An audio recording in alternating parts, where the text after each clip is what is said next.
Página de abertura. Do livro Vinha de Luz, psicografado por Francisco Cândido Xavier, pelo Espírito Emmanuel. Título da mensagem: Não te afastes, mas livra-nos do mal. Jesus, Mateus 6,13.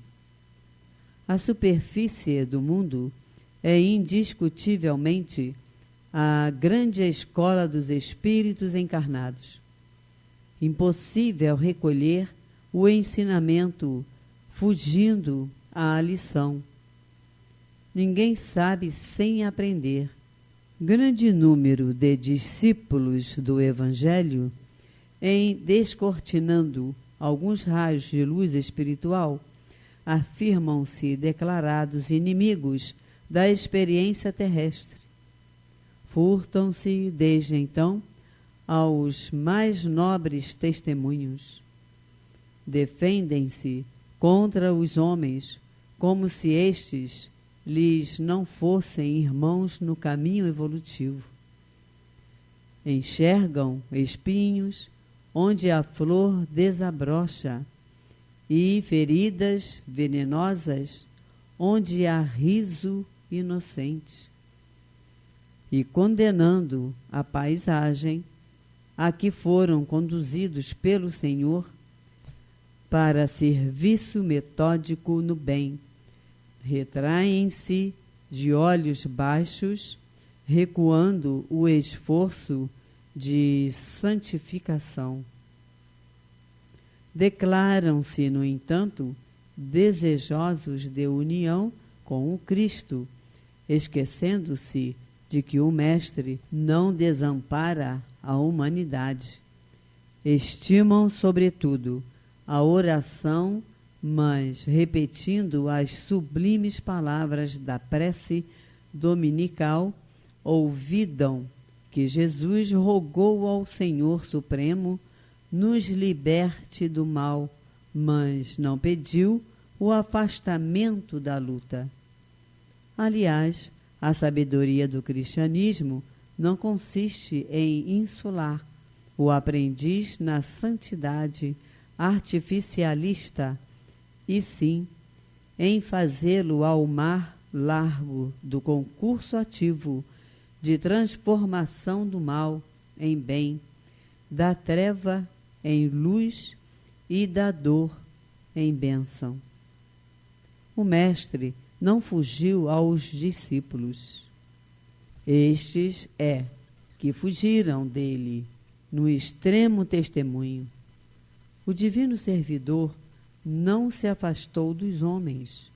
Estes que o expulsaram pela crucificação dolorosa. A fidelidade até ao fim não significa adoração perpétua, em sentido literal. Traduz igualmente espírito de serviço até ao último dia de força utilizável no mecanismo fisiológico.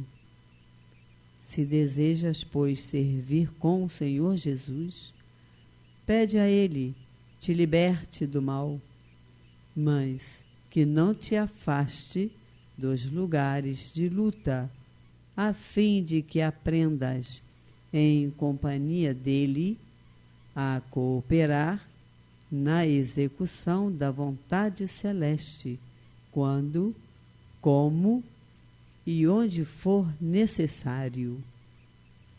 Emmanuel. E agora, a palestra.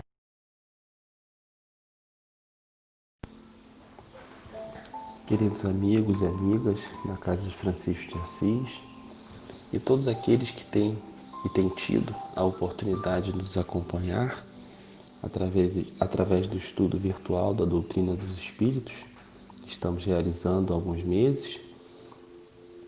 Espero e desejo que todos estejam bem, que todos estejam conseguindo, de alguma forma, menos ou mais, penosa, gravosa, mas que todos estejam podendo lidar com esse momento tão difícil da nossa humanidade, mas que com certeza, com o auxílio dos bons espíritos, através das nossas orações, eles estarão sempre dentro da medida do possível, atendendo ao nosso chamado, atendendo ao nosso pedido, da intervenção nas nossas vidas, na vida dos nossos familiares, enfim, na vida da nossa humanidade.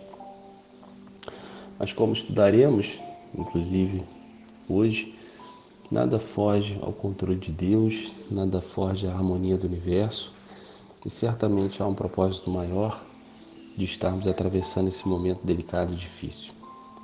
Bom, a pergunta que estudaremos hoje na verdade, são 3 perguntas 7, 8 e 9. Faremos alguns comentários sobre essas perguntas, além daqueles, é claro, que dizem respeito à resposta formulada pelos espíritos superiores às indagações de Kardec. A primeira pergunta que estudaremos é a pergunta de número 7, que diz o seguinte: poder-se-ia achar nas propriedades íntimas da matéria a causa primária da formação das coisas? Pergunta Kardec aos espíritos. E eles lhe respondem: mas então, qual seria a causa dessas propriedades? É indispensável sempre uma causa primária, dizem os espíritos superiores. E Allan Kardec, o próprio Allan Kardec, complementa essa resposta dizendo: atribuir a formação primária das coisas às propriedades íntimas da matéria seria tomar o efeito pela causa, porquanto essas propriedades são também elas um efeito que há de ter também uma causa que lhes originou. Então, queridos amigos, a bem da verdade, tentamos de todas as formas explicar os fenômenos. E com o avanço da tecnologia, estamos de fato conseguindo algumas dessas explicações. O próprio Kardec reconheceu na ciência como sua aliada, deixando inclusive a instrução de que, se algo da ciência desmentir o que estava escrito nos livros, inclusive da própria codificação, que compõe a literatura básica da doutrina espírita, então que ficássemos com a ciência no primeiro momento, a ciência material, e aos poucos nos atualizássemos através da codificação.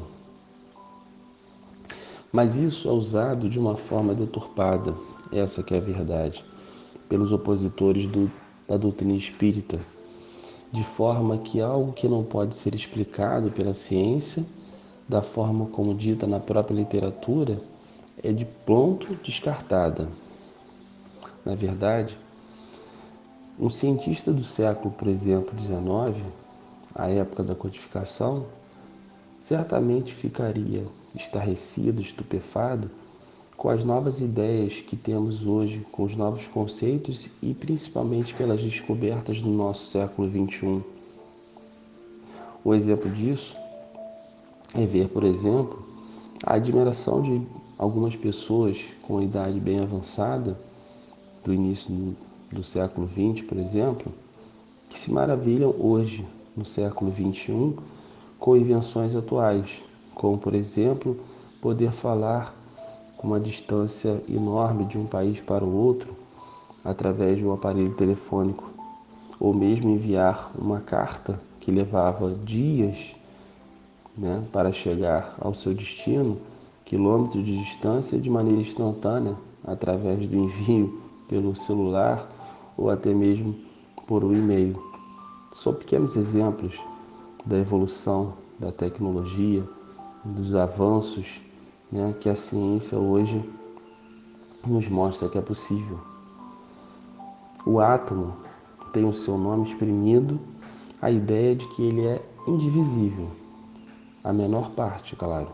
E hoje sabemos que existem partículas subatômicas ainda menores, por exemplo. Ou seja, a ciência também, de tempos em tempos, redefine seus conceitos e assim o Espiritismo também vem trazer de tempos em tempos a nós, seguidores da doutrina dos Espíritos, novos conhecimentos trazidos pelos Espíritos superiores. A bem da verdade, é que só conhecemos um pouco dos atributos. Avançar mais do que podemos, onde os nossos sentidos não alcançam, é perda de tempo, amigos. É falta de compreensão que nos... A verdade é que nós não temos. Inclusive, a obediência a determinadas leis se fazem necessárias, que marcam os limites do nosso saber. Aos poucos, tomaremos conhecimento de novos avanços e aos poucos os espíritos vão descortinando o nosso saber e os nossos conhecimentos. E agora passaremos então ao estudo da pergunta de número 8. A pergunta de número 8 indaga Kardec aos espíritos superiores. Que se deve pensar da opinião dos que atribuem a formação primária a uma combinação fortuita da matéria, ou, por outra, simplesmente ao acaso? Indaga Kardec. E os espíritos lhe respondem: outro absurdo. Que homem de bom senso pode considerar o acaso um ser inteligente? É demais. Que é o acaso? Nada, respondem os espíritos. Allan Kardec complementa também essa resposta na pergunta de número 8. A harmonia existente no mecanismo